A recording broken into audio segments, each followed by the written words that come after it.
Hey folks, similar to the other day, camera problems. Similar to the other day, I've been spending some time going through a lot of the bulk old cards here, and I've been trying to get some of my inventories updated with all the 2020 activity. So today we're gonna have another relaxing conversation, and I apologize for the dust and things that are gonna be going across the screen and all that. Just similar to that what was it? The Antiquities? No, Arabian Nights video we did the other day with Bull. There's dust. It's quite a bit of dust, so you're going to see a lot of little things come across there. Sorry about that. So I want to have a conversation regarding Legends cards, and kind of Legends bulk cards has been kind of a thing. Oh my God. Kind of a big conversation lately. And this happens whenever we have a bull market, everyone. Whenever we have a strong uptick in the collectible world, you kind of have a lot of newer people that will try to enter the space, and they try to go after cards that they feel have been maybe not have moved up in value yet, or maybe that have, oh, these are not sorted at all. I thought some of these were partially color sorted. So we have a lot of people that try to enter the space, and they want to look for underpriced or missed out cards that did not get bought out. You know, cards that were, you know, maybe skipped over as people were looking. Oh, like here's a good example right here. So Lifeblood is not a common. These are supposed to be all commons, but there's going to be some mixed up things. Like I'm pretty sure the lands are uncommon. And some of these are reserve lists. I believe Lifeblood may be a reserve list card. And, you know, you have a lot of the newer collectors, evil investors, players that will try to locate or buy some of these very bizarre older cards. Walking Dead. I'm surprised that card didn't go up in value with the whole Walking Dead Secret Lair, just out of just straight up confusion and just people just, you know, being silly, you know. Golly, some of these old things, it blows my mind to look at some of these things. Just even the artwork is just so ridiculous. Look at this werewolf, man. How ridiculous is that? Anyway, so I want to talk to everybody about what my thoughts were on Legends right now, and as we get ready to finally leave 2020. My overall opinion is Legends is such a massive set. It's extraordinarily difficult to even it's very difficult to even acquire and focus on any particular card because it's just such a massive product. I didn't think the Drill Sergeant was a common, but maybe I'm wrong. This Legends has always been a very elusive set, kind of like Arabian Nights to a lot of people in the Magic world over the years. It's always been a very difficult product to obtain. I mean, you guys, just to give you guys a little throwback memory here, you know, even when this came out in 1994, like I grew up in Florida here, and you know, Legends never even really made it to the East Coast, and what did make it here was so small. It would be sold out in the day, you know, a distributor shipped one box or a couple boxes. Like, you know, you guys remember in 1994, Magic became such a phenomenon, that's a funny word, that even if you wanted the cards and you went to your local game store and that local card store ordered, you know, 100 boxes, they'd be lucky to get 2 or 3 boxes of Legends even shipped to them from a distributor. Remember, most of this stuff was over the phone and mail order. There was no internet and, you know, fancy schmancy stuff way back in the day. So the world was very, very different. So I believe right now we're hitting some more uncommons. I don't think those are actually just commons right there. So now we fast all the way forward to 2020, you know, to remind everybody, you know, why and how we got here with a lot of these prices and a lot of these weird things. It's important to understand that, you know, Magic wasn't designed, these old sets weren't designed to be investments in very dramatic collectible type things. This was a game that at the beginning, you know, Wizards did not put all this drama into flashy cards and all this money and resources into pumping out tons of products. This is, wait a minute, why are these so dusty? Good, is that dirt? No, it's dust. Oh, golly. Sorry about that, everybody. Gee. Oh, and I don't even think, I was like, wait a minute, Goblin Wizards, that's the dark. It's not even in the right video. All right, off camera. So, Spinal Villain, very cool.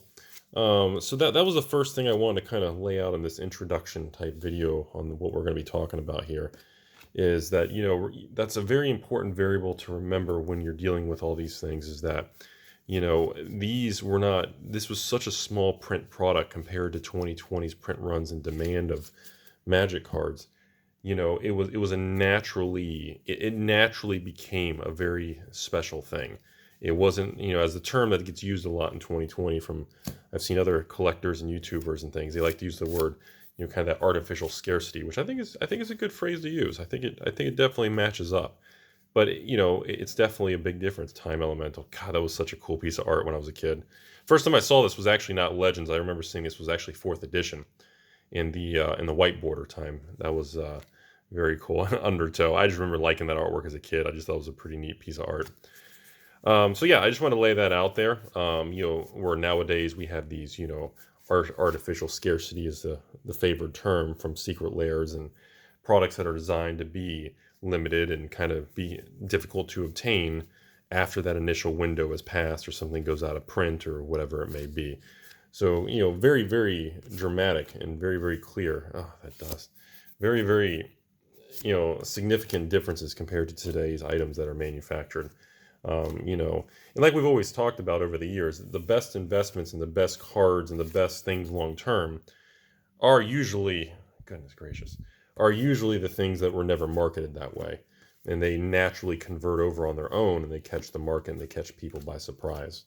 And, obviously original Magic cards definitely fit into that category of surprise. These are worth a ton of money where, long time ago when these things were made, there was never, why is there an Angus Mackenzie inside these commons, uncommons? Goodness, I was like, what the heck is this? I was like, I don't think either one of these are commons. And they're covered in flipping dust. All right, we're gonna move you. Hold on, super weird stuff here. Why on earth? I don't know. Well, let me keep the color sorting going actually. Anyhow, so that's definitely kind of my thought process when I go through and I sort. And it's funny because when these everything you're seeing in this video are supposed to be just commons and bulk cards that were pulled from collection buying in the last couple of years of all the collection videos you guys have seen. The way I kind of tend to do it is, I pull out the modern cards that tend to get reprinted and they're risky. I sell them and then I pull the old cards and they get segregated to a different section. And then after that, I go through the old card piles and then I look for the really high-end reserve list stuff and I pull those out and get them into a secure location. And then the common, uncommon cards like these get moved to more of a bulk area. And then eventually I have to go through my bulk area. These are all sleeves. I got to de-sleeve that crap. So that's kind of how my little system works here. But sometimes, as you can see, this stuff sits a really long time. And sometimes cards get mixed in when I'm in a hurry that need to be kind of pulled back out. So why are these cards stuck together? Is there something going on? Just dirt. Crimson Manicore. Anybody remember this guy from 4th edition? I used to build decks around that guy when he had a 4th edition reprint. That was the only thing. Blood. I want to take a second here. I cannot believe this is like a $10 to $30 card in black border, but it's like a penny in 4th edition white border. Isn't that ridiculous? How ridiculous is that? That goes for the people who argue against the reserve list. They always bring up stuff like that, Anyways, so, when I look back on Legends now and to get ready to get into some conversations with you all about dressing people's opinions on, buying into common cards. There's a lot of conversation around buying into commons or bulk or, common cards of the Four Horsemen type sets because they tend to be cheaper or more readily available. God, some of these are really rough. Is that dirt? Or, that is actually just a rough card. Darkness again. Very cool. Agreed. Overall, I do believe that even the common, uncommon cards from original Magic expansions will continue to become very, sought after items in the long term. But again, when I say long term, I mean, the years continue to go by. These things, a lot of people fail to understand that, all this stuff does take a tremendous amount of time. And just because we have short-term hard market swings or whatever doesn't mean that's going to continue. Usually it doesn't. Usually after any form of dramatic move, the market becomes flat and sometimes retraces 10 to 30%. And that tends to actually flush out a lot of the people that try to jump in and out of the market. And that kind of, the natural market tends to, take care of those type of short-term people in the collectible world. So, and I think, Legends, as with all the Four Horsemen sets, was going to fall under that same exact category. But I do believe in sets like unlike Arabian Nights and I guess the Dark and Antiquities, The biggest difference here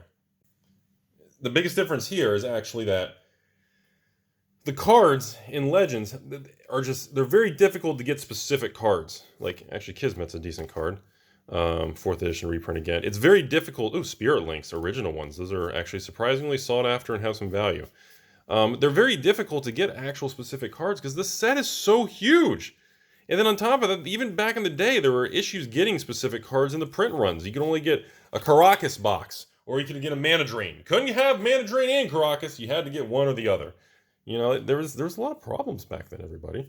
You know, so looking now, so when people try to jump into quote-unquote Legends or look for cards that may have been missed or look for underpriced things, I mean, in general, I still stand by, like I've told you guys over and over, you know, as long as the cards remain cheap, I have no problems buying them.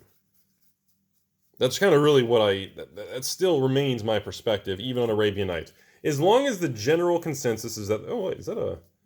I was like, didn't the pirate one go up recently? Maybe not. And that's the thing, where, you know, over the years as I've been doing this, for some reason, a lot of the cards just are always just so cheap. Like, even if you look back at 2016, 2017, where I had some, like, Card Shop Life videos I was filming there, and I was buying bulk collections of, like, Legends Antiquities Arabian cards. I was buying bulk collections for, like, a penny a card. And because nobody wanted it, and I didn't understand, and you know, I was getting really big into grading and trying to build complete sets at that particular time in my life, and I didn't understand why the cards were considered or still so cheap. I mean, oh, they're bulk, they're not worth anything. Yeah, but they're still extraordinarily old, and these were the original Magic expansions. They're true value, and maybe I appreciated it more than, you know, what they're financially worth. Maybe that's why. That's why when people contact me, always wanting to, Rudy, will you sell me this or that after these videos? I tell everybody the same thing. I'm sorry. I don't sell anything, all these old things. If you send the video, I appreciate the context, but they're not for sale. And even if I did need the money, I wouldn't sell these items because the secondary market just values them so low. It's goofy. Like, I almost think it's dumb. Like, I don't understand how something that old, that's that unique, in a game that's as successful as Magic can be valued that low still. And I do know, and as we've all been seeing, as the years and time goes forward, you know, a lot of this stuff kind of does tend to, how do I say it? It will, and it does, and it always kind of takes care of itself. It kind of resets and it'll weed itself, and it will kind of adjust the prices to the correct market value. I think an interesting example here would be like the Pokemon world. And I hate to keep bringing up Pokemon as examples and things, but if you look at the Pokemon world as a whole, it's interesting to see how, you know, there are certain prices in the Pokemon world that stayed that way for a really long time. And then all of a sudden, recently, you know, the Pokemon world's gone insane and the returns doubled, tripled, everything's, you know, 1x, 5x, 10x in price. And I think a lot of that goes back to just, yeah, the market changed and influencers and online and this and that, but overall, I think a lot of the prices were, especially on the original sealed boxes, similar to Magic. I just think they were underpriced from the beginning, and the market kind of readjusted, and then when so many people entered the market, and a lot of wealthier people entered the market, it really did kind of shake things up. And I guess what bothers everybody is how fast it happened. You know, I think if the pricing had moved at a more slow, steady pace, it doesn't freak people out as much. And we've talked about that a lot on this channel, everybody. You know, we've all kind of discussed that, you know, when prices move drastically, like a lot in a short period of time, you know, that tends to make people more skeptical and make people more upset versus if the card goes up slowly, you know, every day for a year. You know, if a card triples in price in 12 months because it goes up literally a quarter every single day for 365 days in a year, that is a lot easier psychologically for all of us to accept because it feels more authentic. But when you have very aggressive short-term movements, it tends to make the human mind more skeptical, more angry. You tend to have more of an emotional reaction. Does that make sense? It tends to make people more bothered, saying, whoa, wait a minute. Wait, that doesn't, you know, this box of Pokemon was $1,000 6 months ago. How is it $30,000? Wait, no. And then immediately you go through the kind of different emotional responses, and then you go to the, well, I wish I bought more, because now obviously I could have made all this money, which is what everyone says in the stock market, equities, debts. People say that in real estate. People say that in collectibles. Human beings have been saying that since the dawn of time. That's just human nature. So, but what I always look for is when people send the messages saying, Rudy, I'm waiting for Flesh and Blood to come back down in price so I can buy into it. Okay. Rudy, I'm waiting for the Pokemon base sets, original 98, 90, unlimited, not even first edition boxes, to come back down in price so I can buy into it. I don't want to pay $30,000. I want to pay like $10,000. Okay. When I see a lot of messages of just people going, I want it, I'm just waiting for the price to drop. Those are very contrarian bullish indicators. They always are. We talk about that a lot on this channel. And, I've seen a lot of that similar type of stuff, even in Magic. We see very similar examples when it comes to booster boxes, everybody. Kaladesh, Dominaria, we see those type of... Amonkhet, great example recently. Or Ixalan.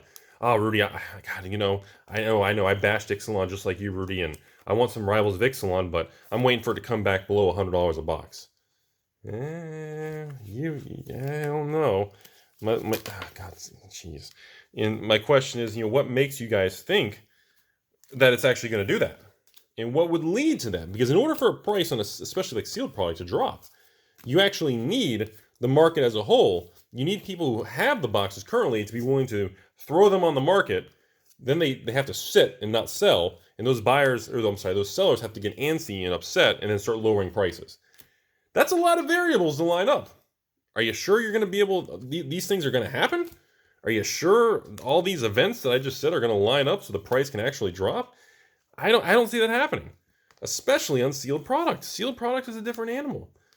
All right, so that's my speech on that stuff. So I want to zip back to these last couple minutes of this video here. I want to zip back to the single cards in bulk. Overall, the bulk cards of all old vintage Magic, similar to Pokemon, are going to continue to rise.